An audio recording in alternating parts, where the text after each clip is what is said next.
Thank you for wandering over to my channel.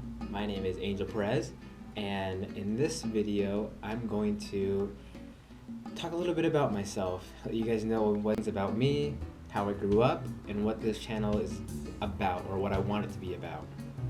First off, I can't really talk about myself without having to talk about the person who raised me, my mom.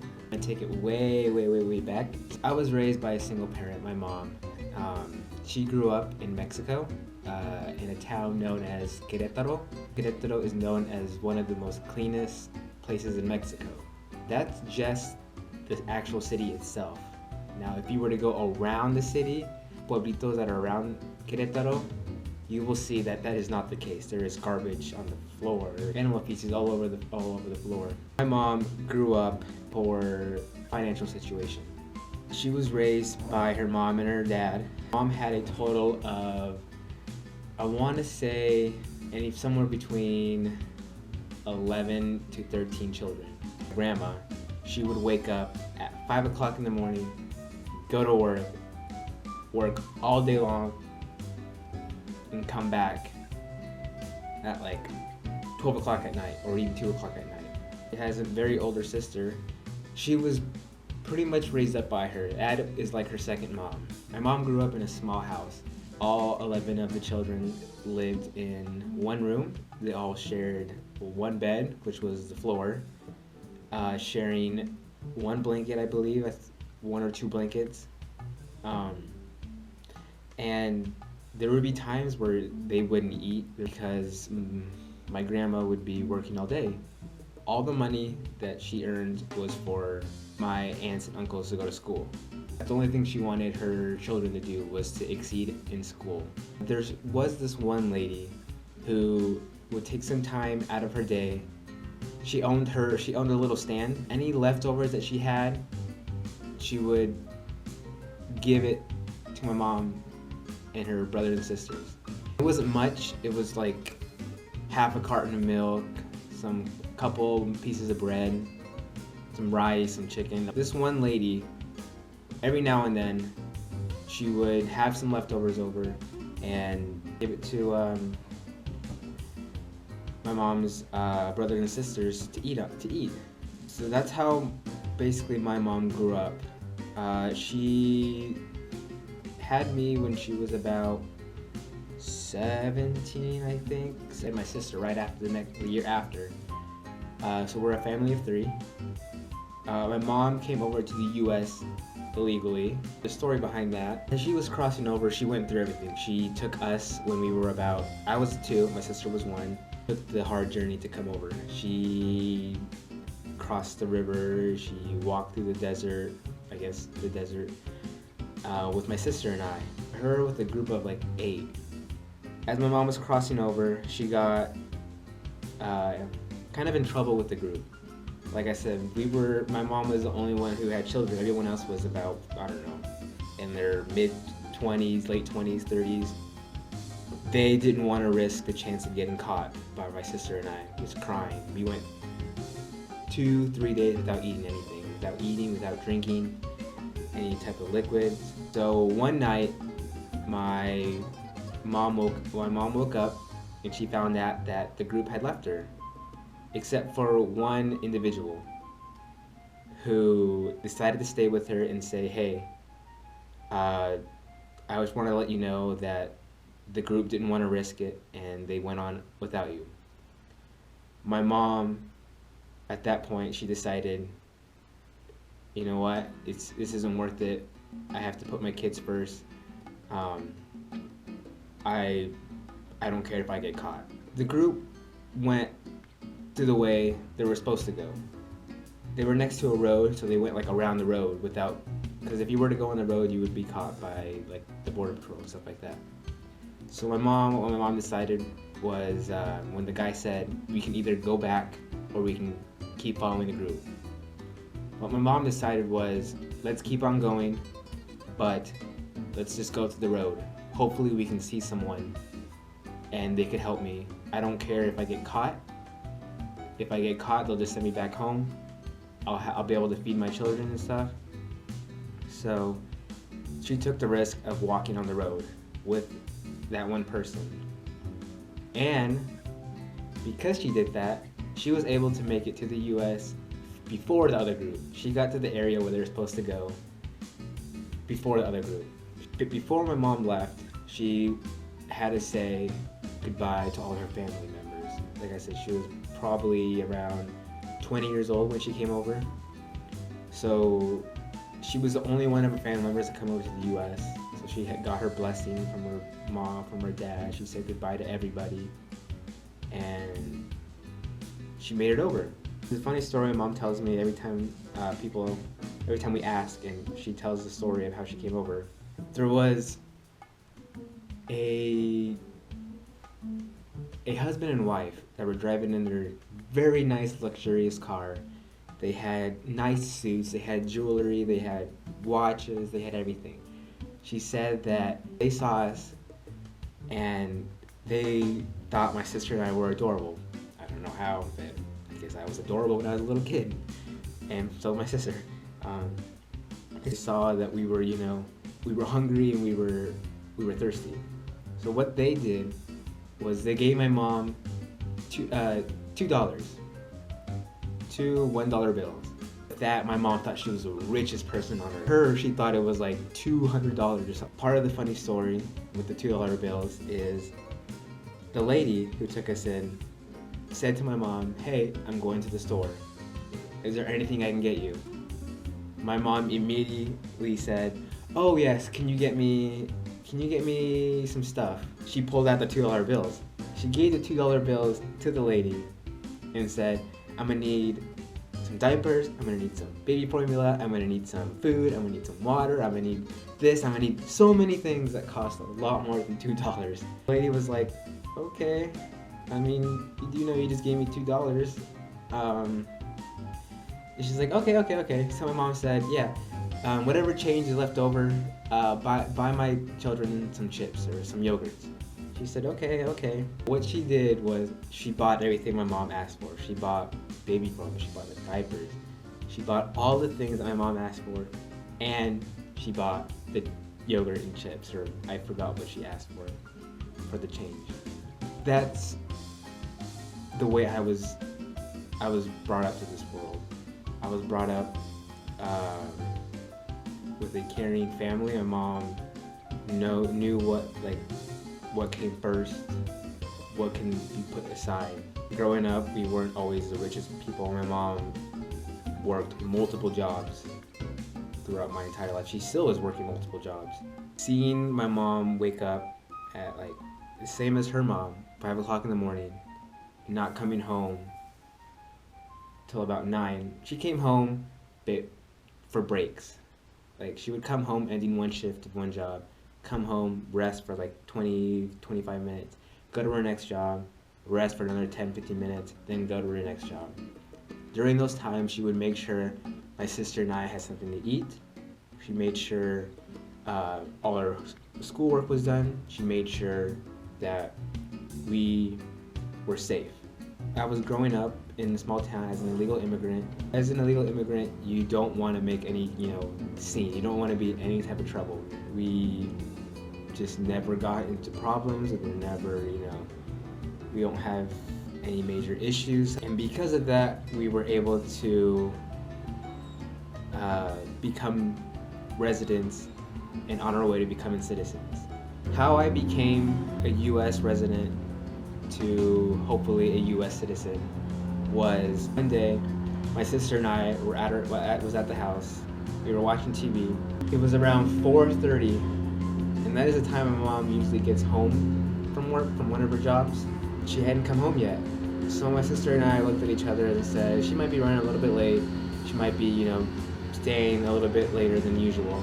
She would always call us, hey, letting us know she was coming home late. But we hadn't received any type of call or anything like that, so we, were worried. So we call my mom's cell phone saying, hey, where are you? But we got nothing. There's a small area when she's driving that she gets no cell service. So we thought, oh, she's probably in that area. Waited, another 30 minutes went by. It's around 5:20. Still, my mom had not called us back. My mom has not shown up. So now my sister and I were really worried. okay, what's going on? We kept on calling her and calling her and calling her, still nothing. Come 5:40, my sister and I were panicking. We were just, where's my mom? Where's her mom? Where can she be? Then one person came to our house. His another friend of ours. He came up to our house saying, "Hey, I just came to this way, and there was a border patrol stop station. Call your mom, let her not to go through that way. Tell her to take the long way." So we told him we would love to, but she hasn't answered. So we were just panicking, like, oh, what if my mom got caught? What are we gonna do? We were gonna be left alone. My mom was gonna get sent back. My sister and I were just beyond terrified.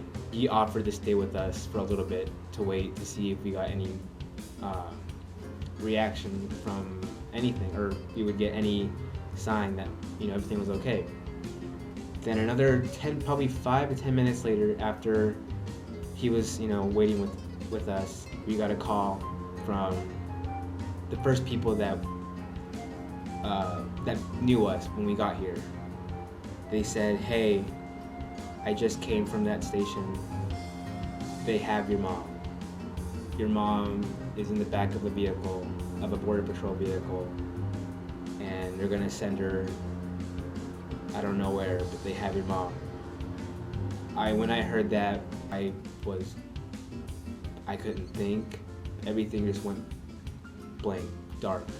It took me, I don't know, a minute to come back into reality, to let my sister know, because my sister the entire time she's like, what's going on, but I just couldn't hear it. I told her what had happened, what I just heard. She immediately started crying. I didn't know what to do. I wanted to cry, I wanted to yell, I wanted to do so many things, but I just didn't know what to do. The guy who was staying with us offered to take us to his house. Said, "Hey, they may be coming to the house. I'm gonna take you guys with me, just in case something goes wrong or we can figure something out."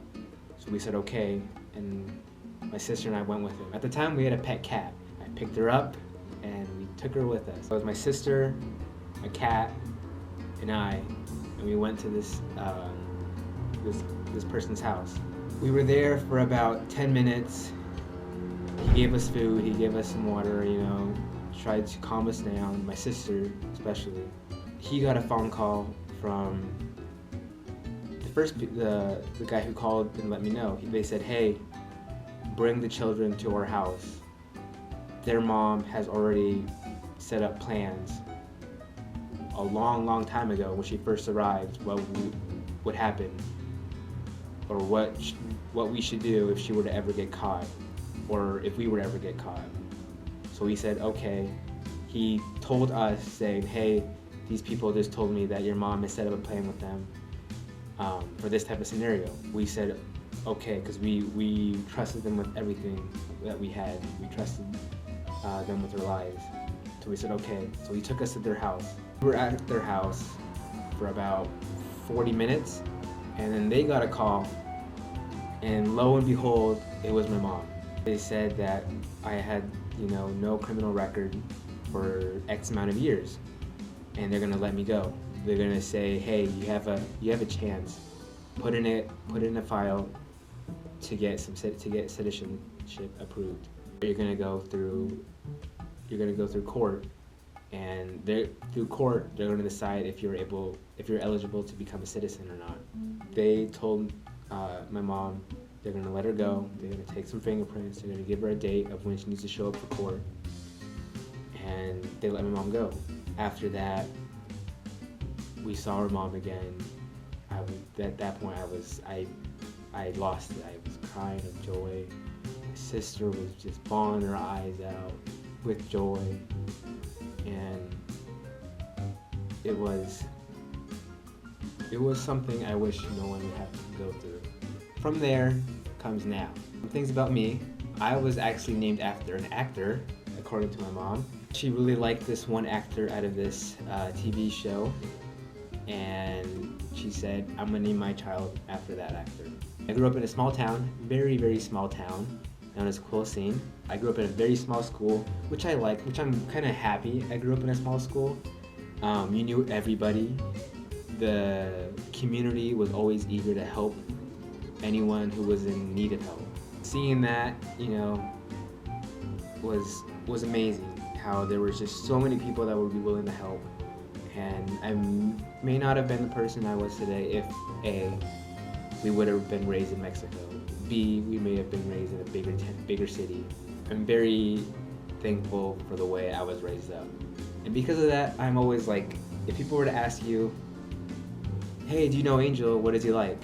What a lot of people would say is I'm a very positive person. I don't like to think about negative things.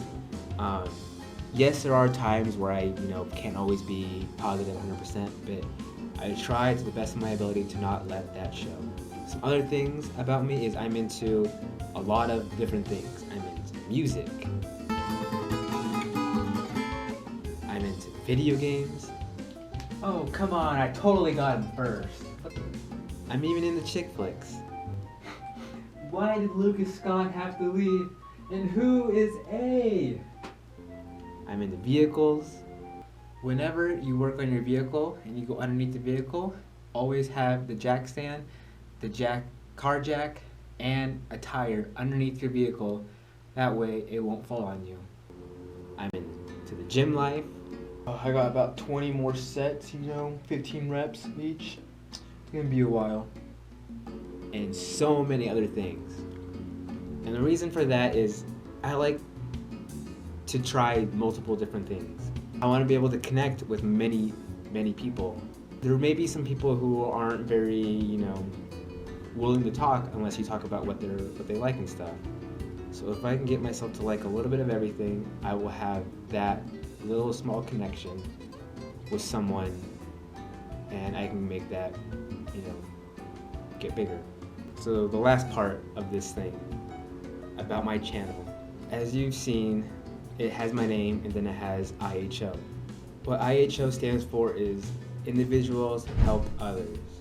What I want to do with this channel is, I didn't think I was gonna be able to go to school, to a university or even let alone a community college. I didn't have no social security number or anything like that. I had no sense of direction. I had no one to look to. None of that stuff. Because of one individual, the person who decided to stay with my mom, the people who gave my mom $2, the people who took us in when we arrived to the US. Because of those individuals, I'm here before you today, at a university, on my way to becoming a citizen. And I feel like if one person takes their time to help someone else, they could cause a chain reaction to lead to something good. There are some people out there that, won't be able to get an education, but want to. They want to do this, they want to do that, but they just can't, or they just don't know how to. So with what I want to do with this channel is give that sense of directions, give them an example through me. Show them that, hey, even if you don't have all the money in the world, even if you are, a non-citizen, even if you, thought you were at your lowest point in your life, you can still make it if you just don't give up. In this channel, I'm going to be giving out so many advice, whether that be through education, through life lessons, or through motivation. I'm going to hopefully inspire one person, if I can. If I can just help one person through this channel, that'll be more than enough. I want to impact many people's lives for the best. I want to change so many lives. I feel like everyone should get the opportunity to go to school, to not live without food or water, or even if they live in a very unsustainable house, I feel like they should still get the opportunity to know what it's like to have hope and be able to succeed. Through this channel, I want to hopefully inspire someone to, take time out of their day to help, whether that be a person, whether that be a community, or whether that would be the entire world. I want to inspire people to do good for other people, because if we can do that, you may not know it, but later on through the years, that small action that you did in the past could have helped them get to where they are at. And if you made it this far into my video without falling asleep, I just want to say thank you for giving me the opportunity to tell my story, to say what I want to do with this channel, and hopefully, get many more people to help others. Remember, if you ever think you're at your lowest point in your life, don't give up. You can inspire someone else. You can help someone else. Someone else will soon help you. Just don't give up. And with that, I'm going to say goodbye, and I'll see you guys in the next video. Take care.